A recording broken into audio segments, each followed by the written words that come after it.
प्रभु यीशु मसीह के सामर्थी नाम में आप सबों को जय मसीह की।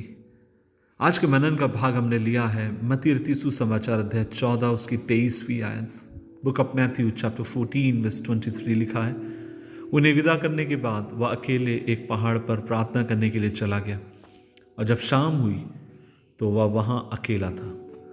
अजीजों, क्या आप इस बात को जानते हैं कि आप और मैं जो प्रभु की सेवकाई में हैं या जो अपने आप को सेवक कहते हैं या विश्वासी कहते हैं, कई बार हम लोग इतने अधिक व्यस्त हो जाते हैं कि हम परमेश्वर के साथ समय नहीं बिता पाते और हम ये उम्मीद करते हैं कि प्रभु आप मुझे अनुग्रह दीजिए कि मैं आपके साथ समय बिताऊं, लेकिन हमारा कहीं ना कहीं व्यस्तता आपको मुझे परमेश्वर से दूर लेकर जाती है। कई बार हमारी जिम्मेदारियां हम पर इतनी भारी होती कि हमें ऐसा लगता है जैसे अपनी जिम्मेदारियों को पूरा करना हमारे लिए सबसे पहली प्राथमिकता है हमारे जीवन की। आप जब सवेरे उठते हैं, आपके मन में यही चल रहा होगा, आज मुझे बच्चों को तैयार करना है, स्कूल भेजना है। आपके मन में दिन भर ये चलता है कि आज क्या होगा। शाम के समय एक नई चिंता के साथ, नई टेंशन के साथ हम अपने बिस्तर पे जाते हैं। लेकिन अजीजों, इन सब की बीच में, इतनी व्यस्तता के बीच में कहीं ना कहीं हमें पता भी नहीं चलता है कि हम कब धीरे से परमेश्वर से दूर हो जाते हैं और धीरे धीरे कब आप और मैं मटेरियलिस्टिक हो जाते हैं, अर्थात भौतिकवादी हो जाते हैं, जो आज यूरोप में जो देखते हैं, जो देश है जिनकी गिरावट का कारण है। क्यों इस तरीके से हमारे साथ हो रहा है? अजीजों, तो यहां पर आप और मैं यीशु मसीह के जीवन से सीख सकते हैं। जब वो इस पृथ्वी पर था, उसके पास बहुत बड़ी जिम्मेदारी थी। वो इतना अधिक व्यस्त था कि जिसके बारे में हम सोच भी नहीं सकते। बाइबल में लिखा है कभी कभी उन्हें भोजन करने तक का समय नहीं मिलता था, लेकिन इन सब के बीच में वो इस बात को जानता था कि उसे अपने पिता के संग रहना है। इन सब के बावजूद वो इस बात को समझता था कि उसे अपने परमेश्वर के साथ समय बिताने की जरूरत। और यहां हम देखते हैं बड़ा चमत्कार करने के बाद वो शिष्यों को छोड़ देता है और प्रार्थना में लग जाता है।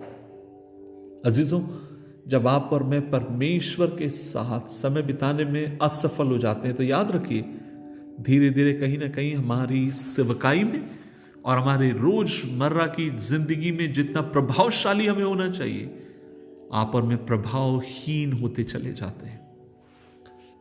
कई बार हम बहुत व्यस्त होते हैं प्रार्थना करने के लिए, वचन पर मनन करने के लिए, और मैं आपसे कहना चाहता हूं, जितना अधिक आप और मैं व्यस्त हैं और समय नहीं निकाल पाते हैं वचन पढ़ने के लिए, प्रार्थना करने के लिए, और फिर हम सेवकाई करते हैं, तो दूसरे शब्दों में मैं कहूंगा हम अपने आप को मूर्ख बना रहे हैं, और उनको भी जो आपकी मेरी सुनते हैं। तो आपको मुझे क्या करने की जरूरत है?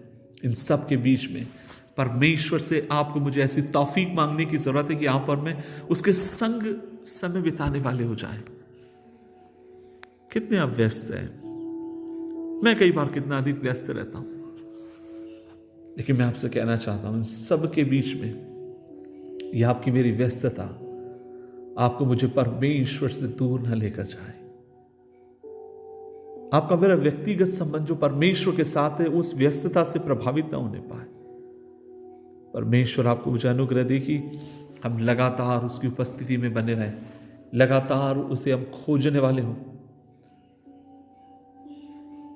बाइबल कहती है जब मरियम, मार्था और लाजर के घर में प्रभु यीशु मसीह गए, मार्था ने अपने घर में उन्हें बुलाया भोजन कराने के लिए, और अच्छी बात है कि आप मार्था ने यीशु को बुलाया। और वो कुछ देर के बाद कंप्लेन करती है क्योंकि बहुत ज्यादा व्यस्त थी और उसे लगा कि मैं अकेले यहां काम कर रही हूं, मेरी बहन मदद नहीं कर रही है। लेकिन मैं आपसे कहना चाहता हूं कि मरियम एक बात को समझ गई थी, और वो ये थी कि वह करने की कोशिश करती है जो प्रभु चाहता है, और वो जानती थी कि भोजन से बढ़कर प्रभु चाहता है कि मैं उसके साथ समय बिताऊं, उसके चरणों के निकट में बैठी रहूं, उसके चेहरे को मैं निहारती रहूं। खुदा मुझसे चाहता है। आज मैं आपसे यही कहना चाहता हूं, परमेश्वर आपकी मेरी सहायता करे। प्रभु आपको मुझे अनुग्रह दे।